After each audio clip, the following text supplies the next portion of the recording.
Today, I will create the weakest character in One Piece. I'll do this by going through a bunch of characters and choosing the worst one in each of these 9 categories. Then, I'll combine the worst traits of these characters to create the absolute weakest character in the One Piece universe. So, the weakest character would clearly have the worst devil fruit known to man. And trust me, there are quite a few of them in the series. For example, Kinemon's devil fruit, the Fuku Fuku no Mi, is pretty useless in a fight, unless you want to look fancy before your enemies beat you up.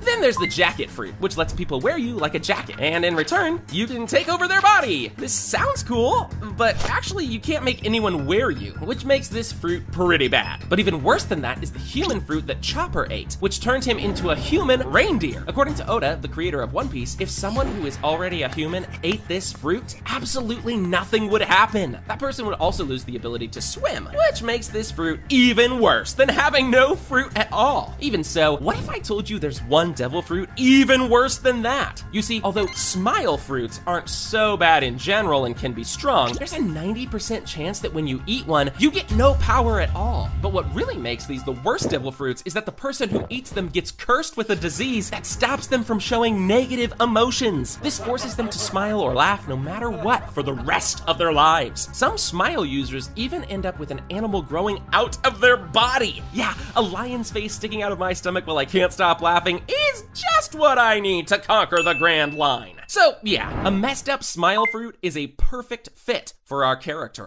1 category done, 8 more to go, and let's continue by choosing whose speed we will use for our character. For this category, I'll not only consider how fast a character moves, but also how fast they do other things like throwing or dodging attacks. The first character that comes to mind is Zunesha. When you look at it, this elephant seems really slow because it takes a very long time to even make one step. But I can't really pick it because this is mostly due to its size, and if it were smaller, I'm sure it would move a lot faster. A good example of a slow character would be someone like Granny Kokoro from Water 7. Since she's a mermaid, she has a harder time moving on land than other people. This is because her mermaid tail is split into 2 parts to look like legs, which isn't very useful for running around. Another really slow character is this weird guy we met during the whole Cake Island arc. His name is Pound, and he is really slow. He has a huge head and very short legs, which makes him look pretty silly when he tries to run. But even he can't match the actual slowest character in the show, the CP9 agent Kumadori. Not only does this guy take forever to announce any of his attacks, but he also generally talks slow as well, especially when he's reciting poetry for what feels like hours. Now, I know what you're thinking. Kumadori isn't really slow. He's just made like that to be funny.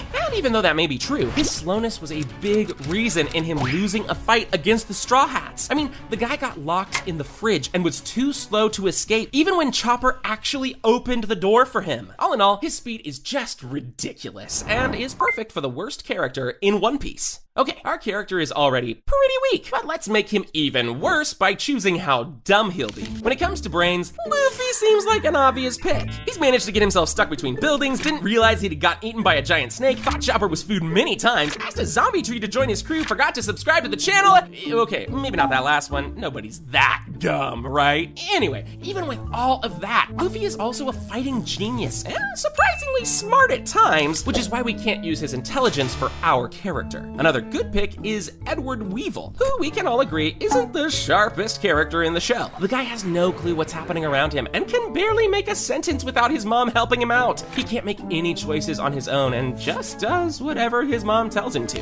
One more character we have to mention is Spandam. Even though he isn't that dumb, he is really bad at his job, which puts everyone around him at risk. For example, during Enies Lobby, he accidentally started a buster call that destroyed the entire island. To be honest, I'm not sure how this guy isn't in jail already for causing so much trouble for the government with all his mistakes. However, as unbelievable as it sounds, there's actually a character in One Piece who is dumber than all the characters we mentioned so far combined. 𝐤𝐤𝐬𝐬𝐬. Not only did this man once roll his eyes back so far they got stuck, but he also often forgets to open his mouth to talk. And if you still don't think he's the dumbest character in the show, check out these panels. In this one, he puts food in his ears instead of his mouth. In this one, he forgot to blink. And in this one, he actually forgot to breathe. Yeah, with 𝐤𝐤𝐬𝐬's intelligence, I don't think our character will make it very far. But But let's now cover one of the most important categories, durability. This pretty much means how fast will our character go down in the fight and how many punches he can take. For example, we could just look at the list of the usual suspects and consider choices like Usopp or Nami, but even they can take a ton of hits sometimes and aren't easy to bring down. Usopp, for example, had been seriously injured multiple times, received a beating from Frankie's family, and even survived a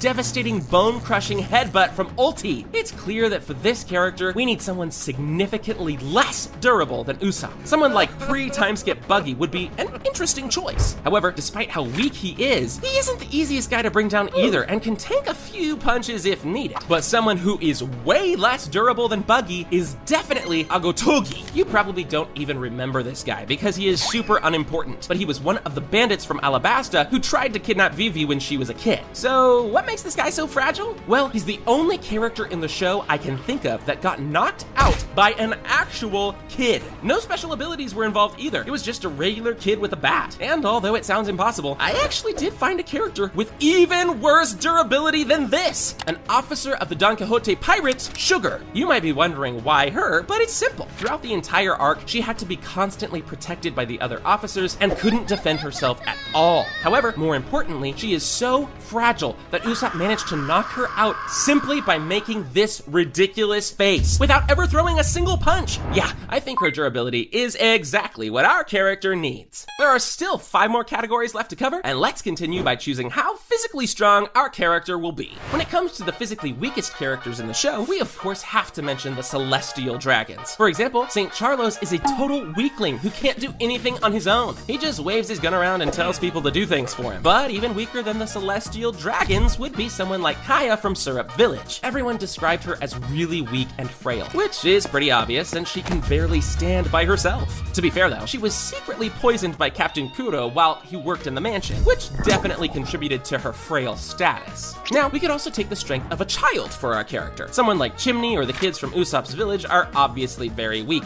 but that feels like cheating. However, thankfully, there's an adult character in the show who we know for a fact is unfathomably weak, Spandam. During Enies Lobby, we found out that Spandam's strength level is 9. For comparison, Kaku had a strength level of 2200, and Lucci had 4000. Even a regular Marine soldier has a strength level of at least 10, which shows just how ridiculously weak Spandam really is. The next category on the list is hockey, and you might be wondering, why would I even give this character hockey? Isn't that just going to make him stronger? Well, maybe, but I still think we should give him someone's hockey, as that will make this video way more interesting. However, the problem with this is that the majority of characters have really strong hockey, which is completely opposite of what we want. One character who had weaker hockey than normal is definitely pre-timeskip Zoro. You're probably wondering, what the heck am I talking about? Zoro didn't have any hockey pre-timeskip? Well, he kinda did. You see, during his fight against Mr. One, Zoro somehow managed to defy logic and cut steel with his sword. It's clear that this was Zoro's hockey manifesting, although he didn't even know it himself at the time. And although his hockey at that point was pretty weak, there's another character whose hockey is even weaker. Rebecca, the princess of Dressrosa, may possess observation hockey, but her application of it is practically non-existent. Despite being a warrior who fought in a coliseum and was undefeated for most of her life, she's not a strong hockey user by any stretch of the imagination, and she can barely keep up even with non-hockey users. She could theoretically improve her skills and manage to develop them to a decent level, but for now, I believe her hockey is the weakest in the entire show. At this point, you might be wondering how this character can possibly get any weaker, but there are still 3 categories left to cover, and trust me, it's going to get much worse than this. So, personality is a really important part of creating the weakest possible character, as it plays a huge role in how our character will act and what decisions he will make. Take someone like Iguma, for example. He is that mountain bandit that attacked Shanks in the very first chapter of the manga, which is probably the worst possible decision he could have made. He is extremely overconfident and arrogant, which are the 2 worst traits a character could have. Then there's someone like Zoro who was foolish enough to challenge Mihawk despite not even knowing hockey at that point. Although he did become a lot wiser after the timeskip, skip, so I don't think he would try something like that again. Another character who is just looking for trouble is Bartolomeo, who thought it was a good idea to go to Shanks' territories and burn his flags. I mean, how overconfident do you have to be to think that something like this is a good idea? By the way, Shanks served him a pretty good beating recently in the manga, which was really funny to see. But do you know what's even worse than disrespecting Shanks? Actually challenging Shanks. And there's one character that did exactly that, Eustace Kid. Kid always had a big mouth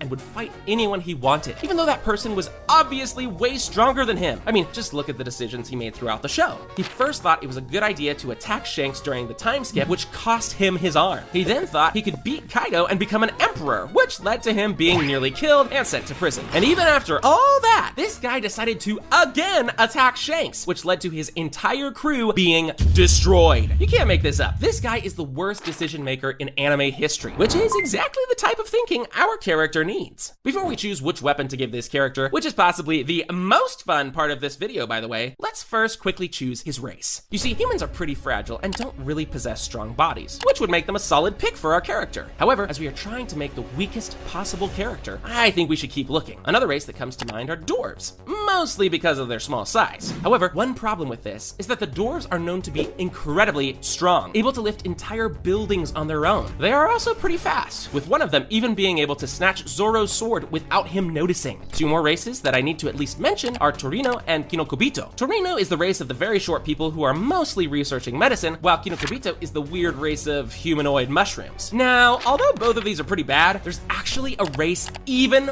worse for our character, the merfolk. As you know, merfolk are characters who have the upper body of humans and the tails of fish. Why is this so bad, you may ask? Well, first of all, they can't walk on land because they don't have legs, which is already a pretty big disadvantage. Their tails will eventually split in two when they turn 30, which will make walking possible, but before that happens, good luck surviving on land. Another problem for our character would be the fact that he ate the devil fruit, meaning he won't be able to swim in water either. This would pretty much only allow him to stay in shallow water to avoid drowning or try to somehow move on land by flopping like a fish. And finally, let's give this guy the worst weapon possible. Something like Sabo's pipe seems like a good pick. It's basically just a normal pipe he probably found in the garbage dumps near his home. It's hilarious that he's still carrying that old thing around since he was a kid, even though he's now the chief of staff of the Revolutionary Army. But this weapon choice is just as silly as Virgo's. Not many people remember, but this guy uses a regular bamboo stick to fight. Somehow, he also learned the epithet Demon Bamboo, which is just so funny to me. But even these two weapons are not the worst, because you also have something like Usopp's pre-time skip slingshot. Now, even though he did get creative with his ammo choices, the weapon itself was pretty dumb. I mean, everything Usopp did with this weapon can easily be done with guns too, and it would be way more effective and dangerous. However, believe it or not, Usopp actually has another really dumb weapon that I think would be great for the worst character in One Piece, his 10-ton hammer. He showed this weapon during his fight against Perona, and it's pretty much just a balloon on a stick with 10 tons written on it. This weapon is totally harmless, and it will pop as soon as it hits the enemy. I guess it can scare dumb opponents who think it actually weighs 10 tons, but other than that, it's just ridiculous and perfect for our character. If you like this video, you can click on this one next, where I build the strongest One Piece crew in history.